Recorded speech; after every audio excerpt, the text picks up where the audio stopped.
सभी भाई बहनों के आपके अपने चैनल टेक ज्ञान कुंज में स्वागत है। प्लीज़ जो अभी तक हमारे चैनल को सब्सक्राइब नहीं किए होंगे जरूर सब्सक्राइब कर लेंगे। उसके बगल में बेल आइकन उसे प्रेस कर देंगे जिससे कि आगे वाली वीडियो का नोटिफिकेशन आपके पास तुरंत पहुंच जाएगा। देखिए, मैं डेली आप लोगों को करंट अफेयर्स की वीडियोस प्रोवाइड करता हूं। उसी कड़ी में आज 18 अप्रैल के जितने मोस्ट इंपोर्टेंट करंट अफेयर्स के क्वेश्चन है, सारे क्वेश्चन को इसमें कवर किया गया है। ठीक है, तो आप लोग जो भी लोग हमारे चैनल को सब्सक्राइब नहीं किए होंगे वो सब्सक्राइब कर लेंगे। उसके बगल के बेल आइकन को प्रेस कर दिया कीजिएगा। ठीक है, तो चलिए मैं देर ना करते हुए आज का सेशन स्टार्ट करता हूँ। पहला क्वेश्चन क्या दिया हुआ है कि हाल ही में आईएमएफ के द्वारा पाकिस्तान को कितने अरब डॉलर देने की बात कही गई है। पूछ रहा है कि पाकिस्तान को कितने अरब डॉलर देने की बात कही गई है पाकिस्तान के द्वारा। सॉरी, पाकिस्तान को कितने अरब डॉलर देने की बात कही गई है आईएमएफ के द्वारा। तो अभी 1.4 अरब डॉलर देने की बात कही गई है। ठीक है, याद रखिएगा कितने अरब डॉलर देने की बात कही गई। हालांकि देखिए, अभी कुछ दिन पहले प्रस्ताव भेजा गया था अभी आईएमएफ के द्वारा पाकिस्तान को कि उसमें ऋण नहीं दिया जाएगा। इससे पहले एडीबी के द्वारा भी ऐसा कहा गया था क्योंकि ऑलवेज मतलब पहले से ही पाकिस्तान जो है एडीबी से अर्थात एशियन डेवलपमेंट बैंक के द्वारा काफ़ी ज़्यादा कर्ज ले लिया था। इसकी वजह से एडीबी ने भी विचार किया था कि हम कर्ज आपको देने के लिए आपके एक हम साझा कार्यक्रम बैठाएंगे, उसके बाद से आप विचार किया जाएगा, उसके बाद हम आपको कर्ज देंगे। इसलिए कि पाकिस्तान ऑलरेडी इन सब देश ऑलरेडी जो एडीबी और आईएमएफ इन सब जगहों से क्या कर लिया, कर्ज ले लिया था। लेकिन अभी कोरोना वायरस की बीमारी को देखते हुए इन्होंने क्या किया, आईएमएफ ने ऐसी मंजूरी दे दी है कि नहीं, हम आपको 1.4 अरब डॉलर की मंजूरी देंगे और हम आपको देंगे इतना डॉलर। ठीक है, अब थोड़ी सी मैं आप लोगों के लिए बता दूं कि आईएमएफ के बारे में। आईएमएफ की जब बात आई है तो आईएमएफ का स्थापना कब हुआ था, 27 दिसंबर को आईएमएफ का स्टेब्लिश किया गया था। ठीक है, 27 दिसंबर 1945 को किया गया था, याद रखिएगा। अब ये भी पूछा जा सकता है कि आईएमएफ का हेडक्वार्टर कहाँ पे, तो वाशिंगटन डीसी में आईएमएफ का हेडक्वार्टर है, वाशिंगटन डीसी में है। अब ये भी पूछा जा सकता है कि इसके कितने सदस्य देश हैं, तो आईएमएफ अर्थात इंटरनेशनल मॉनेटरी फंड के कितने सदस्य देश हैं, 189 सदस्य देश हैं। और यहाँ के फिलहाल में एमडी कौन है, तो क्रिस्टीना जॉर्जिया हैं फिलहाल में आईएमएफ की हेड बनी हुई है। चलिए हम अगले क्वेश्चन पे चलते हैं। अगला क्वेश्चन क्या दिया है, हाल ही में किसके द्वारा फेसबुक पर हेल्थ अलर्ट नामक कोविड-19 के लिए इंटरैक्टिव पहल की गई है। पूछ रहा है फेसबुक पर हेल्थ अलर्ट नामक कोविड-19 के लिए इंटरैक्टिव पहल किसके द्वारा की गई है। तो फेसबुक पर है, तो फेसबुक जनरली सभी लोग जानते हैं कि इस पर एक मैसेंजर ग्रुप में कार्य करता है। तो जो भी आप मैसेंजर अपना ओपन करेंगे, फेसबुक ओपन करेंगे, उस पर एक हेल्थ अलर्ट आएगा जिसपे कि आपको ये पता चल जाएगा कि हाँ हम मतलब इस पर जानकारी, जितनी भी जानकारियाँ होंगी उस पर आप लोगों को दे दिया जाएगा। ठीक है, तो ये हाल ही में किसके द्वारा किया गया, तो WHO के द्वारा किया गया। WHO की हम जब बात कर लेते हैं, WHO का प्रोग्राम क्या होता है, वर्ल्ड हेल्थ ऑर्गेनाइजेशन। अभी पूछा जा सकता है कि WHO का हेडक्वार्टर कहाँ पे है, तो आप लोगों को ये भी जो अच्छा है इसकी स्टेब्लिश, ये भी चीज़ पूछा जा सकता है। तो जितने भी इंपॉर्टेंट क्वेश्चन बनते हैं आप लोगों को ये सब आप लोगों को ध्यान में रखना चाहिए। तो WHO की स्थापना कब हुई थी, 7 अप्रैल 1948 को स्थापना हुई थी WHO की। और इसका हेडक्वार्टर कहाँ पे है, तो इसका हेडक्वार्टर जो है जेनेवा में है। जेनेवा कहाँ पे है, स्विट्जरलैंड में है, याद रख लीजिएगा। और यहाँ पूछा जा सकता है कि इसके फिलहाल में WHO के हेड कौन है, तो इसका टेड्रस अधानस जो है WHO के फिलहाल में हेड बने हुए हैं। चलिए अगले क्वेश्चन पे चलते हैं। अगला क्वेश्चन क्या दिया हुआ है कि हाल ही में आईपीएल को कब तक स्थगित कर दिया गया है। देखिए, आपको पता है कि आईपीएल का चौथा संस्करण होने वाला था, 13वां संस्करण होने वाला था। ये कब से होने वाला था, तो 29 मार्च से होने वाला था, याद रख लीजिएगा।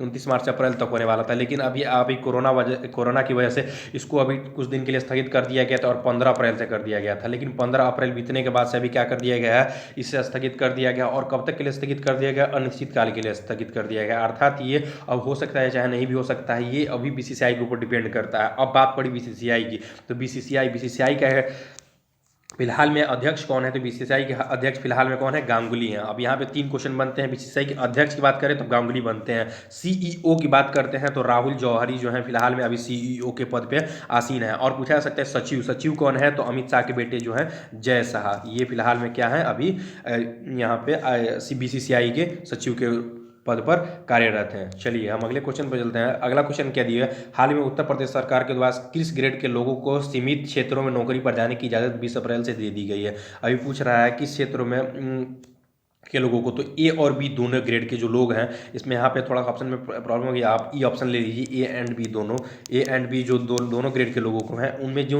उन इलाकों के लोग जो हैं ए और बी ग्रेड के जो लोग हैं वो कार्य पर जा सकेंगे जिन इलाकों में हॉटस्पॉट वगैरह ऐसी चीज़ों को नहीं बनाया गया है और जिन क्षेत्रों में पूरी तरह से कोरोना पर काबू है, चाहे उन क्षेत्रों में कोरोना जैसी महामारी नहीं है, उस क्षेत्र के जो लोग होंगे पूरी तरह से कार्य पर जाएंगे। और वहीं नहीं, उसके बाद से जो सी और डी ग्रेड के जो लोग होंगे, इसके 33% जो लोग होंगे वो क्या करेंगे, अभी पारे पर जाने की इजाज़त उत्तर प्रदेश सरकार के द्वारा दी गई है। सी और डी ग्रेड के 33% लोगों और बी ग्रेड के लोगों को पूरी तरह से, लेकिन हाँ उन्हीं लोगों में जिन इलाकों को हॉटस्पॉट के रूप में नहीं बदला गया है। चलिए हम अगले क्वेश्चन पर चलते हैं। अगला क्वेश्चन क्या दिया हुआ है कि हाल ही में किसके द्वारा एंटी शिप क्रूज मिसाइल का परीक्षण किया गया। देखिए हालांकि सभी देश अभी कोरोना की महामारी से लड़ रहे हैं, लेकिन आप लोगों को पता होगा ही कि एक सन की तानाशाह के नाम से जाने जाने वाला कौन है, उत्तर कोरिया। उत्तर कोरिया के कौन है, किम जोन का आप लोग नाम जानते हैं। और एंटी शिप क्रूज मिसाइल जब आपका ऑप्शन में इन सब परिस्थितियों में अगर आ गया उत्तर कोरिया का नाम, तो आप लोग बिना देखे ही उत्तर कोरिया मार सकते हैं, क्योंकि एंटी शिप क्रूज मिसाइल का अगर परीक्षण कोई कर सकता है तो उत्तर कोरिया के द्वारा ही किया जा सकता है। अर्थात सन की तानाशाह जिसको कहते हैं किम जोन, वही उसी के द्वारा किया गया। चलिए अगले क्वेश्चन पे चलते हैं। अगला क्वेश्चन क्या दिया है, हाल ही में विश्व हेमोफीलिया दिवस किस दिन मनाया गया। आपसे पूछ रहा है कि विश्व हेमोफीलिया दिवस किस दिन के रूप में मनाया गया। तो अभी 17 अप्रैल जो है विश्व हेमोफीलिया दिवस मनाया जाता है। हेमोफीलिया क्या है, एक डीएनए के रूप में एक दूसरे से दूसरे रूप में फैलने वाला, अर्थात उनके बेटे नाती वगैरह में फैलने वाली एक बीमारी है जो कि हेमोफीलिया के रूप में हम जानते हैं। इसी पर काबू पाने के लिए 17 अप्रैल को विश्व हेमोफीलिया दिवस के रूप में मनाया जाता है। चलिए हम अगले क्वेश्चन पर चलते हैं। अगला क्वेश्चन क्या दिया है, 13वां इंटरनेशनल अरब फिक्शन अवार्ड 2020 से किसे नवाजा गया। पूछ रहा है कि 13वां इंटरनेशनल अरब फिक्शन अवार्ड 2020 से किसे नवाजा गया। 4 ऑप्शन दिए हुए हैं, जिसका जो राइट आंसर हो जाएगा अब्दुल वहाब अस्लाइवी, जो इनका राइट आंसर है यही हो जाएगा। ठीक है, इन्हीं को क्या किया गया, अरब फिक्शन अवार्ड। अब पूछा जा सकता है कि इनको क्यों नवाजा गया इसके द्वारा, तो इनके एक बहुत ही प्रसिद्ध बुक थी द स्पार्टन कोड, याद रखिएगा द स्पार्टन कोट नाम की एक जो बहुत प्रमुख बुक थी, इन्हीं के द्वारा इनको नवाजा गया। इसी की वजह से इनको अरब फिक्शन अवार्ड। अभी ये भी पूछा अरब फिक्शन अवार्ड ये कहाँ पे दिया जाता है, तो जो ये अवार्ड होता है ना, ये अरब देश का ये सबसे बड़ा अवार्ड के रूप में माना जाता है। ठीक है, और इसमें कितने धनराशि की व्यवस्था की जाती है, तो 50,000 अमेरिकी डॉलर की बात करता है। ठीक है ना, 50,000 अमेरिकी डॉलर इसमें देने की बात कही गई है अरब फिक्शन अवार्ड में। चलिए हम अगले क्वेश्चन पे चलते हैं। अगला क्वेश्चन क्या दिया है, क्रिक किंगडम नाम का नया ब्रांड एम्बेसडर बनाया गया, किसे बनाया गया। पूछ रहा है क्रिक किंगडम का नया ब्रांड एम्बेसडर किसे बनाया गया, तो इसका जो राइट आंसर हो जाएगा क्या हो जाएगा, रोहित शर्मा को बनाया गया। ये अच्छा ये पूछा सकते हैं, ये है क्या, ये दुबई की एक क्रिकेट एकेडमी है क्रिक किंगडम। ठीक है ना, इसमें क्या किया जाएगा ना कि जो रोहित शर्मा है था एक चीज और भी एक नाम आ जाता है, उनका नाम है धवन कुलकर्णी। आप लोगों को पता होगा कुलकर्णी जो है ये बहुत ही प्रसिद्ध खिलाड़ी, ये मुंबई इंडियंस की तरफ से भी खेल चुके हैं, इंडियन टीम की तरफ से भी खेल चुके हैं। ये भारतीय फास्ट गेंदबाज के रूप में कार्यरत है। ठीक है, तो इनको मेंटर के रूप में, इसी की किंगडम का मेंटर के रूप में और ब्रांड एम्बेसडर के रूप में रोहित शर्मा को बनाया गया है। ठीक है, हालांकि ये एक क्या है, ऑनलाइन कोचिंग है। इसमें क्या किया जाएगा कि इसमें जानकारी दी जाएगी कि कैसे कैसे खेल के लिए प्रतिभावान आप हो सकते हैं। ठीक है, तो ये दुबई की एक क्रिकेट अकेडमी है। चलिए हम अगले क्वेश्चन में चलते हैं। अगला क्वेश्चन क्या दिया हुआ है कि आईएमएफ के द्वारा एशिया की आर्थिक वृद्धि कितने प्रतिशत रहने का अनुमान लगाया गया। अभी मैंने आईएमएफ के बारे में बताया, मैं थोड़ी सी एक बार फिर से रिवीजन कर देता हूँ। आईएमएफ की स्टैब्लिश किया गया 27 दिसंबर 1945 को स्टैब्लिश किया गया था, याद रख लीजिएगा। हेडक्वार्टर कहाँ पे है, वाशिंगटन डीसी में है। इसके सदस्य देश कितने हैं, 189 सदस्य देश है। उसके एमडी कौन है, क्रिस्टलिना जॉर्जिया है, जो फिलहाल में इसके एमडी के रूप में कार्यरत है। आईएमएफ के द्वारा एशिया की आर्थिक वृद्धि दर कितने रहने का अनुमान लगाया, देख सुनकर आप चौंक जाएंगे, क्योंकि यहाँ पे 0% आईएमएफ के द्वारा एशिया की आर्थिक वृद्धि रहने का अनुमान लगाया गया। हालांकि इससे नीचे रह के कार्य कर पाएगा या तो अपनी स्थिति को सुधारने का कार्य करेगा, लेकिन इसको 0% वृद्धि दर रहने का अनुमान लगाया गया है। ठीक है, आईएमएफ के द्वारा। थोड़ा सा मैं आप लोगों को मैं बता दूं, कुछ दिन पहले ही मैं आप लोगों के लिए बताया था सारी चीजों के बारे में। अच्छा, आईएमएफ के द्वारा भारत की जीडीपी दर कितने प्रतिशत रहने का अनुमान लगाया गया था, तो 1.9% आईएमएफ के द्वारा जीडीपी दर रहने का अनुमान लगाया गया था। थोड़ा सा मैं आप लोगों को और भी बता दूं, यूएन के द्वारा कितना लगाया गया था, तो 4.8% रहने का अनुमान लगाया गया था। एसबीआई के द्वारा कितना लगाया गया था, 2.6% रहने का अनुमान लगाया गया था। 2.5 किसके द्वारा लगाया गया, तो मूडीज के द्वारा 2.5 रहने का अनुमान लगाया गया था। और एडीबी की बात कर ले हम, एशियन डेवलपमेंट बैंक की बात कर ले हम, तो एशियन डेवलपमेंट बैंक के द्वारा 4% रहने का अनुमान लगाया गया था। चलिए अगले क्वेश्चन पे चलते हैं। अगला क्वेश्चन क्या दिया है, 2020 की एशियाई पैरा खेल के लिए शुभंकर का अनावरण किया गया। ये शुभंकर का नाम क्या है। अच्छा, पूछा सकते हैं कि इसका अनावरण किया कहाँ पे गया, तो इसका जो अनावरण किया गया है चीन में किया गया। याद रख लीजिए कहाँ पे किया गया, चीन में किया गया।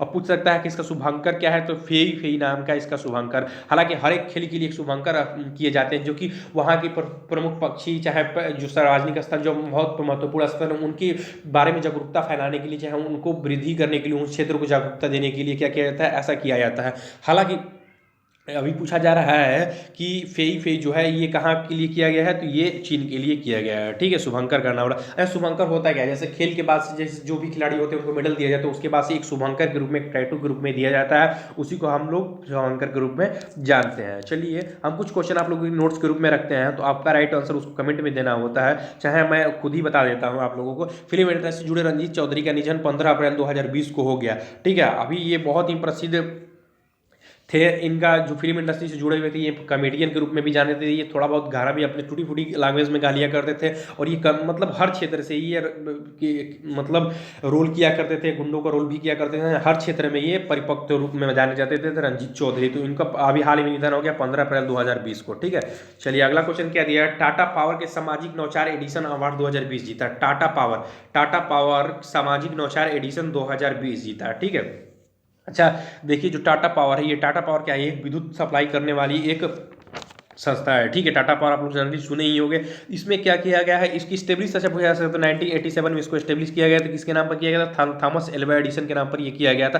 तो अभी इसके द्वारा क्या गया, सामाजिक नौचार एडिशन अवार्ड 2020 जीत लिया गया है। ठीक है, चीन में होने वाला विश्व धरोहर समिति का 44वां सत्र स्थगित कर दिया गया है। अब विश्व धरोहर समिति जो 44वां सत्र था, वो चीन में होने वाला था, उसको क्या कर दिया गया है, हालांकि ये स्थगित कर दिया गया है। अच्छा, आप लोगों को ये बता रहा है कि भारत के विश्व धरोहर में कितने स्थल शामिल हैं, ये आप लोगों को करंट मतलब कमेंट में आप लोगों को ये बताना होगा। तो देखिए भाई, जितने भी इसमें करंट अफेयर्स के क्वेश्चन थे, मैं सारे क्वेश्चन को कवर कर लिया। अदरवाइज एक दो क्वेश्चन रह जाते हैं, उससे मैं क्या करता हूँ कि आप लोगों के लिए अगले वीडियोस में प्रोवाइड कर देता हूं। तो प्लीज़ जो भी तक हमारे वीडियोस पे कंटिन्यू नहीं हो, कंटिन्यू हो जाइए। मैं अभी भी कह रहा हूं कि अभी पेपर नहीं हो रहे हैं, भविष्य में बहुत ही जल्दी पेपर होने वाले हैं। अब जितने भी पेपर होंगे सब कंटिन्यू होंगे, तब आप लोग करंट अफेयर्स की वीडियोस देखने जाएंगे। 6-6 महीने साल भर के एक ही साथ देखने जाएंगे, तो उसमें सारे क्वेश्चनों को आप लोग को नहीं मिलता है, 100-200 क्वेश्चन मिल जाते हैं। लेकिन आप डेली 10-12 क्वेश्चन, 15 क्वेश्चन को आप देखते हैं, तो इससे आपके करंट अफेयर्स की वीडियोज जो होती हैं काफ़ी ज़्यादा तैयार हो जाते हैं। तो प्लीज़ आप लोगों से मैं अभी भी रिक्वेस्ट कर रहा हूँ, तो आप लोग वीडियोज़ पर कंटिन्यू हो जाइए, जिससे कि आने वाले पेपर में आप लोग को कोई भी प्रॉब्लम फेस ना करना पड़े।